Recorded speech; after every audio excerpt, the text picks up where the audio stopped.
다 같이 사도신경으로 신앙 고백하심으로 새벽 기도에 시작하겠습니다. 전능하사 천지를 만드신 하나님 아버지를 내가 믿사오며 그 외아들 우리 주 예수 그리스도를 믿사오니 이는 성령으로 잉태하사 동정녀 마리아에게 나시고 본디오 빌라도에게 고난을 받으사 십자가에 못 박혀 죽으시고 장사한 지 사흘 만에 죽은 자 가운데서 다시 살아나시며 하늘에 오르사 전능하신 하나님 우편에 앉아 계시다가 저리로서 산자와 죽은 자를 심판하러 오시리라. 성령을 믿사오며 거룩한 공예와 성도가 서로 교통하는 것과 죄를 사하여 주시는 것과 몸이 다시 사는 것과 영원히 사는 것을 믿사옵나이다. 아멘. 찬송가 312장 너 하나님께 이끌리어 찬양하겠습니다.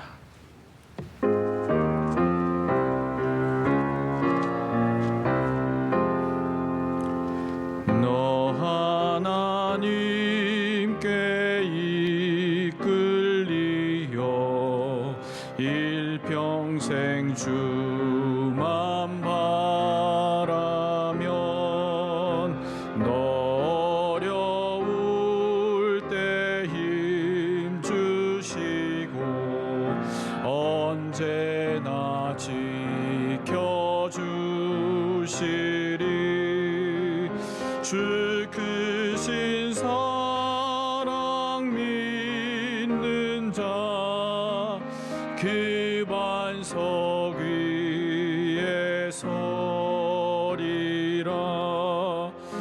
너 설레는 맘 가다듬고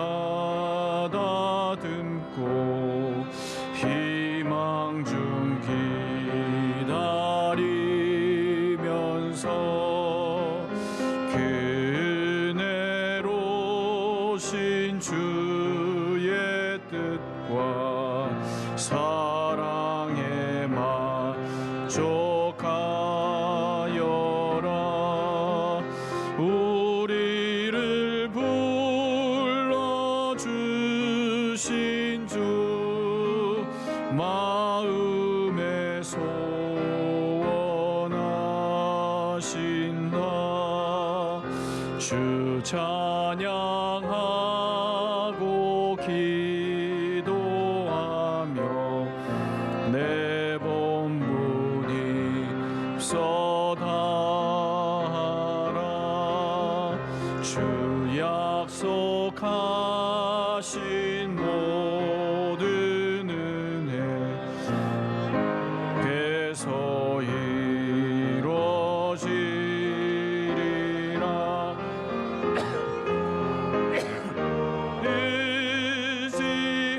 의지하는 자 주께서 기억하시리.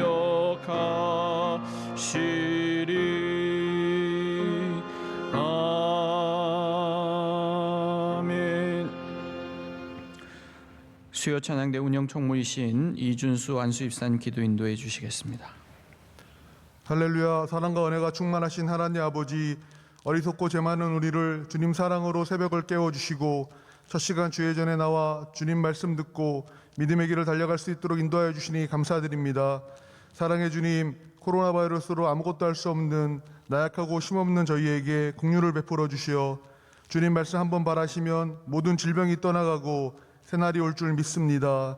주님 도와주시옵소서. 감당할 수 있는 힘과 희망을 주시옵소서.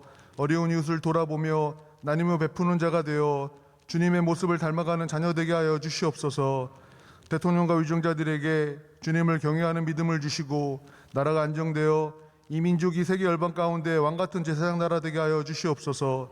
사랑하는 원로 목사님, 쉼없는 농어촌 미자립교회 섬김사역 위에 주님 함께하여 주시고 기뻐하실 줄 믿습니다. 원로 목사님, 날마다 새힘 주시어 피곤치 않게 하여 주시고 발길 닿는 곳마다 주님의 향기가 피어나게 하여 주시옵소서. 기름 부어 세워주신 담임 목사님, 주님의 강하신 오른팔로 붙들어 주시고 말씀의 능력과 권수해 주시어 온 성도가 말씀의 은혜와 성령 충만함을 입어 교회가 차고 넘치는 부흥의 역사가 일어나도록 은혜 위에 은혜를 내려 주시옵소서. 주님 말씀 들고 해외 나가 선교하시는 선교사님과 그 가정을 불꽃 같은 눈동자로 지켜주시고 국내외 선교기관 위에 은혜 주시어 합력하여 선언을 이루는 선교의 도구로 사용하여 주시옵소서. 올해 주신 직분 흔들리지 않는 믿음으로 잘 감당할 수 있도록 주님 동행하여 주시고 성전에서 귀하게 쓰임받는 일꾼 되어 주님 영광 나타나게 하여 주시옵소서. 우리를 구원하시기 위해 이 땅에 오신 주님을 바라봅니다. 사순절 기간 회개하고 경건하게 기도하며 주님께 더 가까이 나가는 은혜를 내려주시옵소서. 이 시간 전해주시는 귀한 말씀이 마음판에 새겨져 세상에 나가 승리하는 복된 날이 되기 원하오며 이 모든 말씀 살아계신 예수 그리스도 이름으로 기도드립니다. 아멘. 오늘 하나님께서 우리에게 주시는 말씀 마태복음 7장 말씀입니다. 마태복음 7장 24절에서 27절까지 말씀.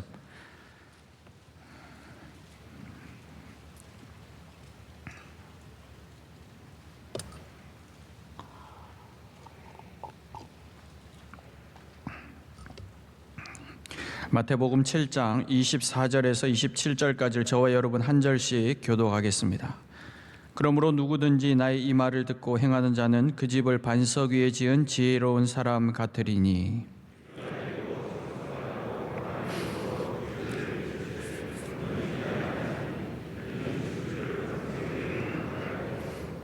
나의 이 말을 듣고 행하지 아니하는 자는 그 집을 모래 위에 지은 어리석은 사람 같으리니 비가 내리고 창수가 나고 바람이 불어 그 집에 부딪힘에 무너져 그 무너짐이 심하니라. 아멘.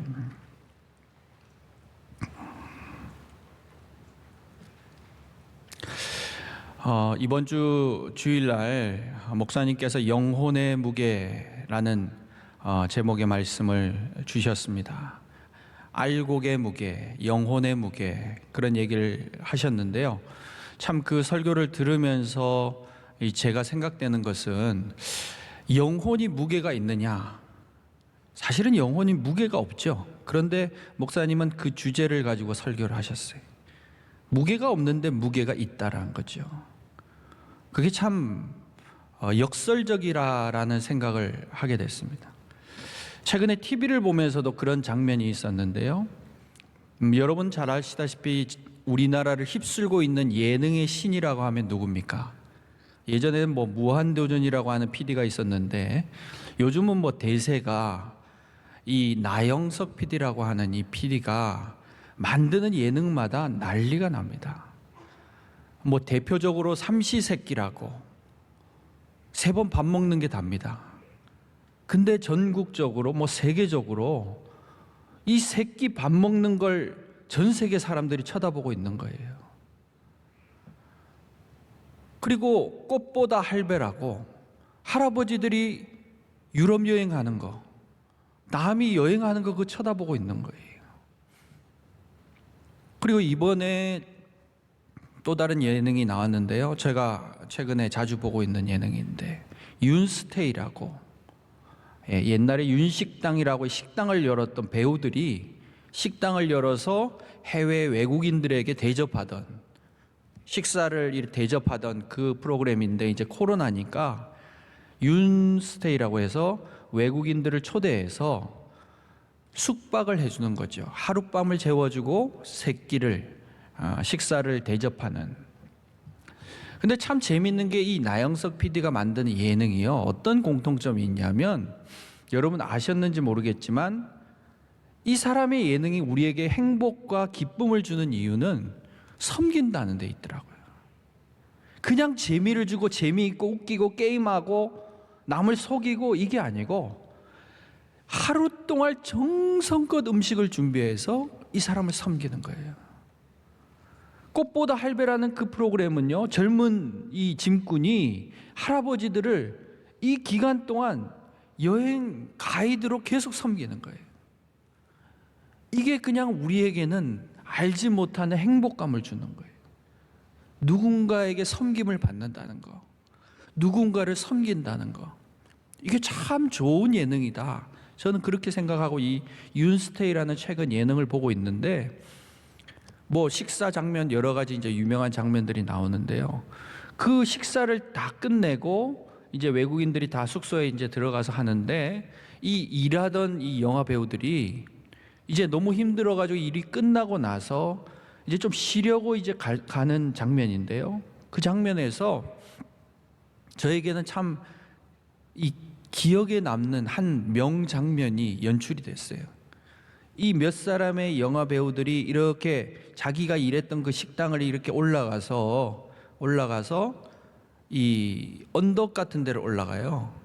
그러니까 언덕이 이렇게 하니까 광활한 언덕이 펼쳐지면서 그 언덕 위에 뭐가 있냐면 큰 옛날 우리 이 집들에 있었던 빨랫대가 있는 거예요. 건조대. 거기에 큰 수건들이 그냥 몇십 개가 널려 있는 거죠. 그리고는 그 수건들이 바람에 그냥 막 흩날리고 있는 거예요. 되게 장관이더라고요. 근데 이 나영석 PD가 제일 잘하는 게 있어요. 자막 처리를 잘해요. 밑에 글씨를. 자막을 아주 맛깔스럽게 재미있게 잘 써요. 그런데 그 장관의 빨래가 흩날리는 장면을 보고 뭐라고 그가 자막에 넣었냐면 바람이 보이는 언덕. 딱 그 한마디 딱 적었더라고요. 빨래가 흩날리는 걸 보면서 뭘 보냐면 바람을 보는 거예요. 이야, 이 사람 진짜 천재구나. 바람이 안 보이는데 빨래가 흔들리는 걸 보니까 바람이 있구나, 이 언덕에는. 저는 목사님의 그 주일 설교를 들으면서 그런 생각을 했어요. 우리가 믿음이란 게 보이지 않는데 내 믿음은 얼만큼일까? 우리 가정은 얼만큼 믿음으로 기독교 하나님의 가정으로 잘 안정되고 있는가? 그걸 어떻게 알 수 있어요? 근데 보이는 부분이 있다는 거죠. 보이지 않는 믿음이, 내 보이지 않는 영혼이 지금 어떻게 연그러 가고 있다는 사실을 볼 수 있는 부분이 있다는 거예요. 근데 저는 그 아주 저의 기억에 남는 바람이 보이는 언덕이라고 하는 그 빨랫대를 보면서 핵심이 있다, 저기에. 바람이 보일 수 있는 핵심이 저기 있다. 다른 사람들은 못 보셨을 거예요. 저는 근데 그 흩날리는 빨랫감들 속에서 본 게 있어요. 저 바람이 보이는 언덕의 핵심은 뭐냐면 빨래집게다. 네. 빨랫감이라는 게 바람을 보이게 하려면 빨래집게에 찝혀 있어야 된다는 거예요. 어딘가 걸려 있어야 된다는 거예요. 그래야지 바람이 보인다는 거예요. 성령이란 게 보이지 않죠. 내 마음에 성령이란 게 보이지 않습니다. 믿음이란 게 보이지 않아요. 내 영혼 보이지 않아요. 그러나 어딘가에 우리가 빨래집게에 찝혀 있다면, 무엇인가 바람이 불고 고난이 오고 어려움이 찾아와도 우리는 흩날릴 뿐이지 날아가지 않는다는 거예요. 그게 무게인 것 같아. 그게 힘인 것 같아. 붙드는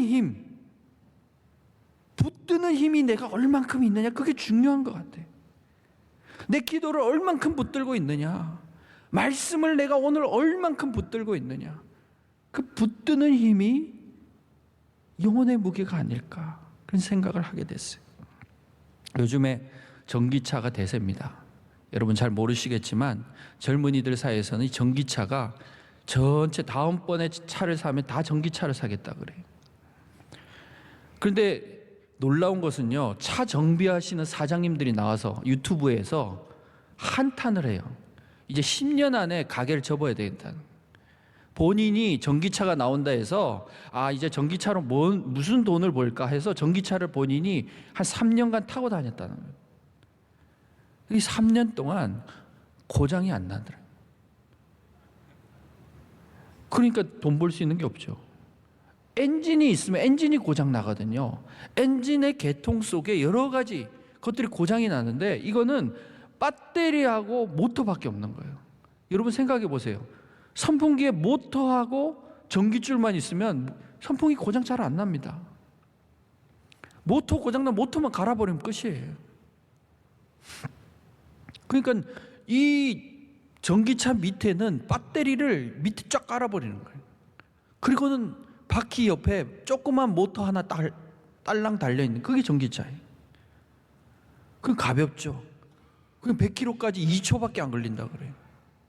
엔진 자동차가 못하는 성능이 나오면서도 또 놀라운 게 뭐냐면 밑에 있는 배터리가 너무 무거워서 실험하는 영상을 제가 봤는데요. 보통 자동차를 옆에서 이 언덕 같은 데서 굴리면 차가 굴러갑니다. 전복이 된다는 얘기예요. 사고가 나면 사람 안에 있는 사람 죽는다는 얘기예요. 근데 요즘에 미국에서 가장 유행하는 차가 테슬라라는 차인데 그 차를 똑같은 조건에서 언덕에서 굴려봤어요. 뒤집히지가 않는 거예요. 왜? 배터리가 밑에 깔려 있으니까. 무게가 밑에 딱 깔려 있으니까 절대 뒤집히지 않는 거예요. 야, 신기하더라고요. 전기차의 시대예요. 전기 배터리만 있으면 돌아가는 시대예요. 우리가 때로는 어떤 일을 하기 위해서 많은 과정들을 생각하고 내가 어떻게 하면 일어날 수 있을까? 어떻게 하면 성공할 수 있을까? 엔진을 막 생각해요. 근데 우리는 배터리만 잘 준비하고 있으면 되는 거예요. 오늘 새벽에 일어나는 이 하나님과의 만남을 통해서 내가 충전만 잘하면 오늘은 하나님 축복의 날이 되는 거예요. 그래서 하나님께서 주신 그 에너지를 내 밑바닥에 잘 간직하고 있으면 절대 전복되지 않는 거예요. 그래서 그런 놀라운 사실들이 지금 시대에 일어나는 모든 일들을 통해서 우리가 내가 깨달아야 되겠다. 깨달아야 되겠다.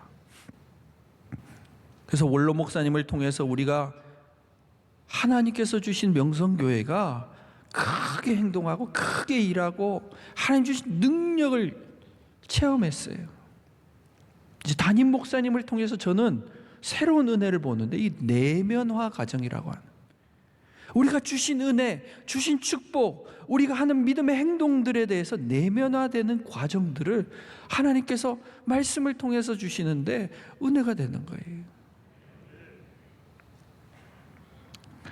최근에 또 유명한 미국의 제미 동포 여자 작가가 그 유럽 쪽에서도 베스트셀러가 됐습니다. 이런 경우가 우리나라 사람이 작가가 베스트셀러 된다는 게 쉽지 않습니다. 물론 영어로 썼고 그 사람이 미국에서 살아왔고 미국에서 자랐기 때문에 사실은 뭐 한국 사람이다, 한국 문학이다 이렇게 할 수는 없는데 그러나 그 이야기는 한국인의 이야기입니다. 뭐가 베스트셀러 됐냐면 제목이 빠친코입니다. 빠친코. 우리가 알다시피 일본에 있는 그 오락 돈 주고 하는 사행성 오락 빠친코 그 제목이에요. 근데 사실은 그 이야기가 어떤 이야기냐면 할머니 때부터 자기 자녀까지 4대 한국에서 일본으로 건너가서 제일동포로 살다가 다시 미국으로 건너가서 미국의 제미동포로 살게 되는 이 3대에 걸쳐진 자기 이야기, 어머니 이야기, 할머니 이야기.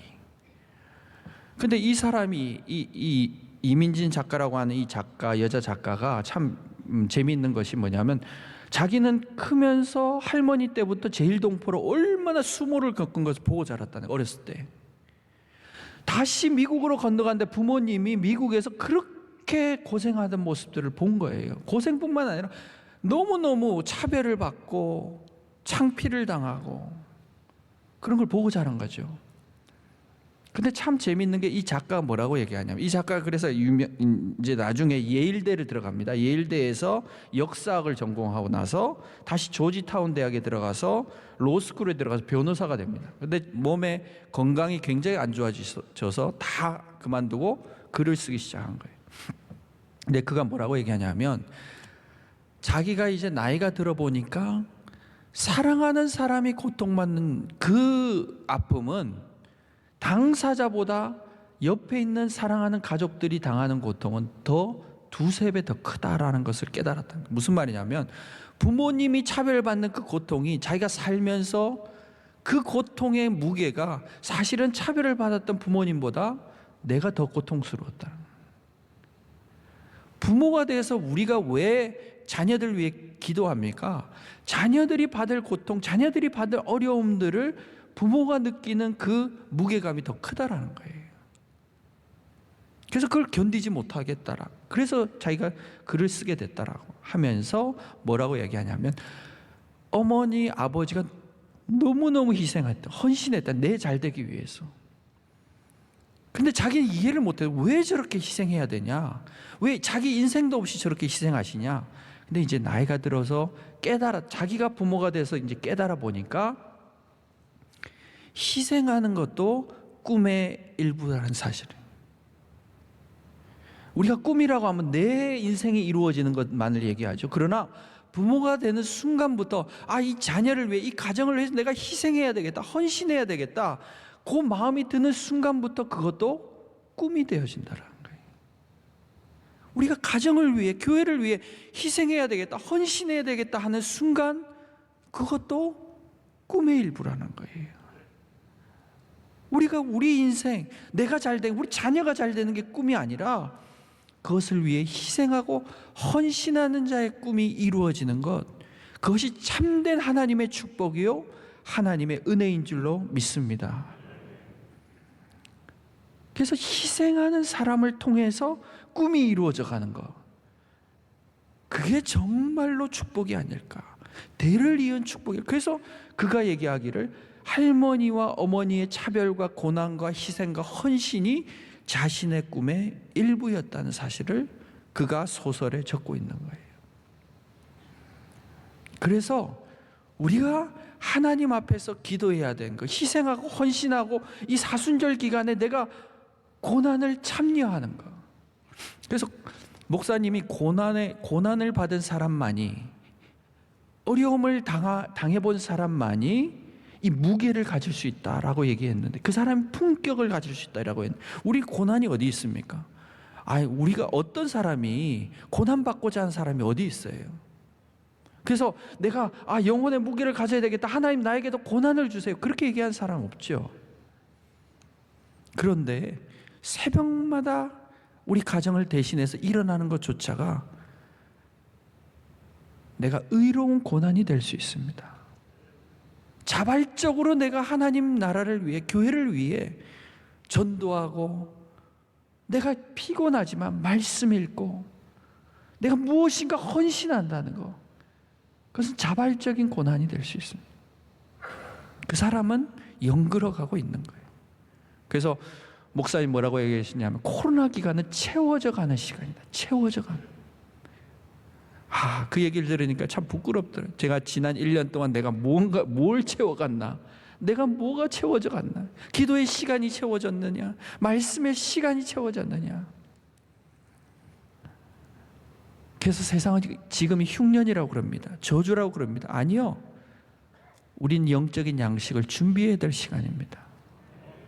요셉이 풍년의 때 5년을 준비했기 때문에 10년의 흉년까지 대비할 수 있었어요. 하나님이 어쩌면 이 시대에 우리가 머물게 하고 못 움직이게 하는 것은 하나님이 강제로 우리로 하여금 채우라고 하는 시간일지도 모릅니다. 내가 누구를 위해서 빨래집게로 기도의 자리에, 말씀의 자리에 나를 붙들 것인가? 그래서 세상의 희생과 헌신은, 세상의 많은 부모들이 희생하죠, 헌신하죠. 그러나 우리는 그것과 같지 않습니다. 많은 사람들이 교회를 다녀요. 그러나 그 희생과 같지 않아요. 오늘 말씀 우리가 잘 알죠. 말씀을 듣고 행하는 자는 반석 위에 지은 집이다. 우리가 이 말씀 잘 알죠. 그런데 이 말씀 앞구절이 놀라운, 무서운 하나님 말씀이 있어요. 뭐냐면, 주여 주여 하는 자마다, 이적을 행하고 귀신을 쫓아내고 주여 주여 하는 자마다 천국에 들어가지 못한다라. 뭐냐면, 하나님의 뜻대로 행하는 자라야 천국에 들어갈 것이고, 불법을 행하는 자들아 내게서 떠나가라. 이 앞구절에 그렇게 무서운 말씀이 있어요. 무슨 말이냐면, 우리가 하나님 말씀을 행하여도 하나님의 뜻 안에서 행해야 된다. 그 말은 뭐냐면, 하나님 뜻을 우리가 모르죠. 어제 수요일 날 목사님 얘기하셨어요. 하나님의 뜻을 받아들이는 거, 부르심에 내가 응답하는 거, 그것은 내 뜻을 알아서가 아니에요. 하나님의 뜻대로 행한다는 건 하나님의 뜻을 내가 깨달아서 행하는 게 아니에요. 내가 지금 뜻을 모르지만 하나님의 뜻이 있을 거라고 믿고 행하는 것이 하나님의 뜻대로 행하는 거예요. 그래서 뜻을 우리가 이해하려고 내가 행하는 게 아니에요. 하나님이 뜻이 있어서 나를 시키신다 믿고 행하는 거죠. 그래서 오늘 하루의 오전을 마무리하면서 하나님, 오늘 오전에 내 일과를 하나님께 드립니다. 요 한마디만 기도로 드려보세요. 그러면요, 요 하루의 오전이 하나님께 바쳐지는 거예요. 그래서 저는 조각난 기도가 참 필요하다고 생각해요. 여러분, 중간중간에 일을 마무리하면서, 하루를 마무리하면서 조각난 기도를 자꾸 드려보세요. 그러면 빨래집게와 같이 내 인생이 하나님께 붙들리고, 그 하나님께 드려진 기도를 통해, 희생을 통해, 가정을, 자녀를 통한 희생을 통해서 어떤 일이 벌어집니까? 자녀가 잘 되는 것뿐만 아니라 자녀들의 생명이 구원받는 역사가 일어나게 될 줄로 믿습니다. 그래서 우리의 희생과 헌신은요, 구원에 맞춰진 거죠. 생명을 살아야 되는 거예요. 아이가 뭐 취업 잘 되면 어떻게 될 거예요? 결혼 잘하면 어떻게 합니까? 그게 중요한 게 아니죠. 취업 잘해서 구원받아야죠. 결혼 잘해가지고 구원받아야 되죠. 그게 중요한 것이 축복이 먼저가 아니잖아요. 그래서 우리가 오늘 이 자리에 자녀를 위한 기도, 가정을 위한 기도를 희생하고 헌신하는 거죠. 그래서 2021년 저도 2월 달이 또 다가오고 있어요. 벌써 부활절, 사순절이 다가왔습니다. 하나님 앞에 어떻게 내가 빨래집게로 오늘 하루를 붙들려 살 것인가? 하나님께 내 기도를 어떻게 올려드릴 것인가? 나는 이 시간, 기도의 시간에 어떤 에너지와 전기를 받을 것인가? 내가 오늘 그 힘으로 어떤 무게감을 가지고 살아갈 것인가? 여러분은 오늘 윤석진으로 살아가는 게 아닙니다. 예수 그리스도로 살아가시는 겁니다. 여러분을 예수 그리스도를 대신하여 가정에 보내신 사람들입니다. 예수 그리스도처럼 얘기하시고 예수 그리스도처럼 희생하시고 섬길 때에 하나님 우리 가정에 든든한 반석과 같은 놀라운 축복의 역사가 나를 통하여, 이 작은 기도회를 통하여 하나님 우리 가정에, 내 인생에 허락해 주실 줄로 믿습니다. 기도하겠습니다. 다 같이 한번 기도하겠습니다. 온 교회를 위해서 기도해 주시고, 특별히 21년도 어려운 환경 가운데 있습니다. 많은 주의 백성들이 지금 가정에서 예배드리고 있습니다. 하나님, 모든 주의 백성들 깨워주시고 가정을 세우게 하시고 가정재단에서 성전을 바라보면서 끝까지 승리하게 해달라고, 우리 모든 코로나 시대의 모든 이웃들을, 자매들, 형제들을 위해서, 우리 주의 백성들을 위해서 기도해 주시고, 원로 목사님, 전국을 돌아보니 어려운 교회들을 돕고 있습니다. 원로 목사님과 또 담임 목사님, 우리 교회를 이끌기 위해서 하나님께서 세우신 귀한 종들을 위해서 기도해 주시고, 또 사순절 기간 하나님 깨어있게 하시고 우리 가정이 고난에 참석하게 하시고, 하나님 내가 이 기간 동안 기도하며 금식하며 말씀 읽으며 주님과 함께 동행하게 해달라고 우리 주여 세 번 부르시고 간절히 기도하시다가 자유롭게 돌아갈 수 있기를 바랍니다. 주여 주여 주여. 하나님 아버지 감사합니다. 오늘도 저희들 불러주시고 우리 가정을 대신하여 주의 종들을 불러주시니 감사합니다. 성령 가운데 부르심을 받은 자들이 이 자리에 나왔습니다. 하나님 성령의 은혜로 말미암아 두 손 들어 기도할 때 하늘 문을 열어주시고 하늘의 거룩한 능력과 하나님 축복과 은혜가 하나님의 기도를 통하